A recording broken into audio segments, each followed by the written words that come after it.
Είναι κάποιος οπαδός εδώ πέρα. Μια συνέντευξη μπορούμε να σας πάρουμε? Ναι, βεβαίως, ναι.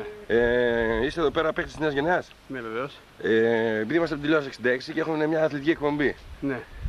Θέλαμε να μας δείξετε λίγο τις ικανότητες σας στην υψηλή τεχνική. Μπορείτε να μας δείξετε λίγο? Ναι, μια λένε ότι είμαι πράγματι ο Ζωγκλέφης. Ναι, ακούγονται πολλά λόγια για ναι, εσάς. βεβαίως, και βεβαίως. Ναι, παρακαλώ λίγο οι μικροί εδώ πέρα να μπορούν να πάνε λίγο στην άκρη μικρή.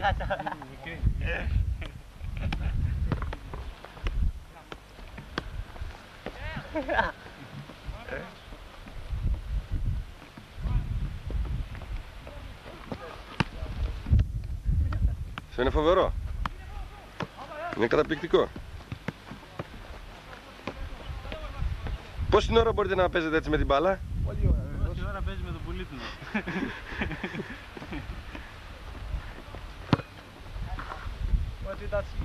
Ούτε την μπάλα που έριξα από εκεί με πάνε πάρτι.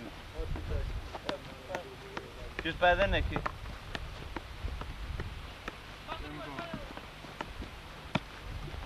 Μου σε βγει μπαλά. Σημαίνουν αυτά και στο ποδόσφαιρο.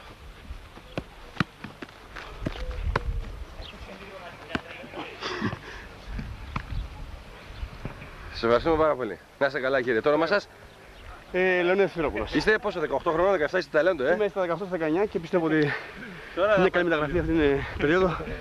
Πρέπει να τα αποκτήσεις. Θα σας δούμε και σε δράση βέβαια στο παιχνίδι σε λίγο. Φυσικά σε λίγο θα με απολαύσετε.